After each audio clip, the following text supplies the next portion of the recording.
Thank you, Chairman Stabenow, Ranking Member Roberts, and members of the committee.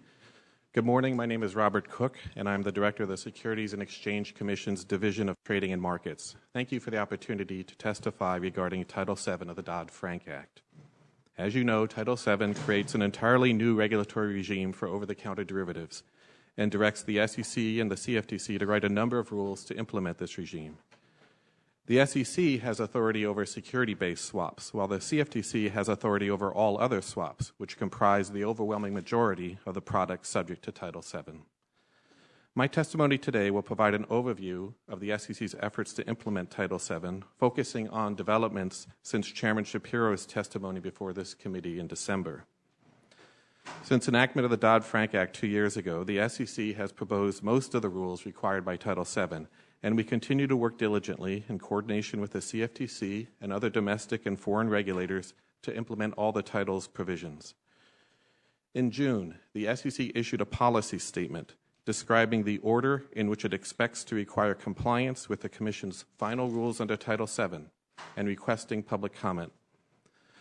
The policy statement is divided into 5 broad categories of rules and explains how the compliance dates of these rules would be sequenced by describing the dependencies that exist within and among the categories. The SEC's approach aims to avoid the disruption and cost that could result if compliance with all the rules were required simultaneously or haphazardly. The policy statement also emphasizes that those subject to the new regulatory requirements will be given adequate but not excessive time to come into compliance with them.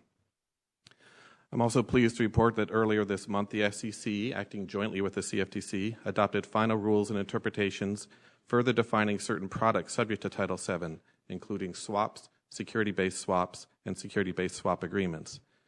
And in April, again jointly with the CFTC, the SEC adopted final rules and interpretations further defining certain entities subject to Title VII, like securities-based swap dealers, and providing guidance regarding the application of the dealer-trader distinction in identifying such entities.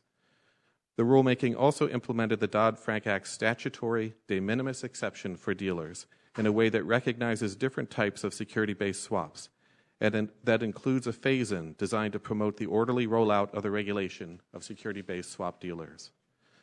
The completion of these 2 joint rulemakings is a significant milestone in the journey toward the complete implementation of Title VII.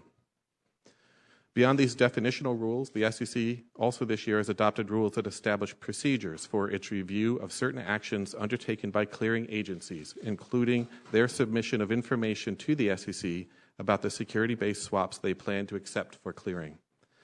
The rules also require clearing agencies that are designated as systemically important under the Dodd-Frank Act to submit advance notice of changes to their rules, procedures, or operations that could materially affect the nature or level of risk at those clearing agencies. Moving forward, the SEC expects soon to complete the last of the core elements of our proposal phase, rules related to the financial responsibility of security-based swap dealers and major security-based swap participants.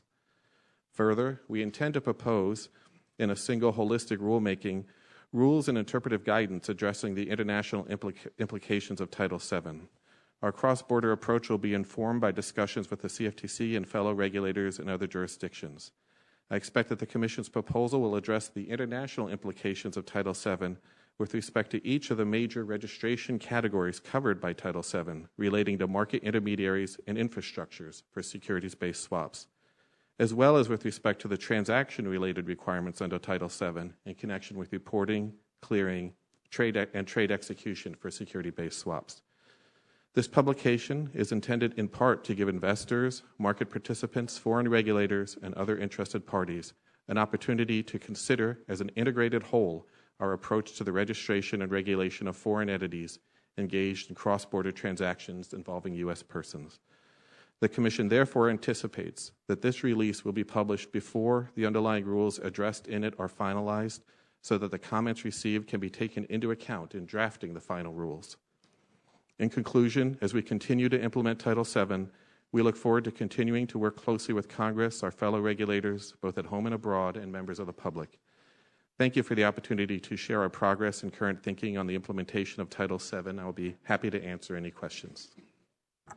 Thank you very much to both of you. Chairman Gensler,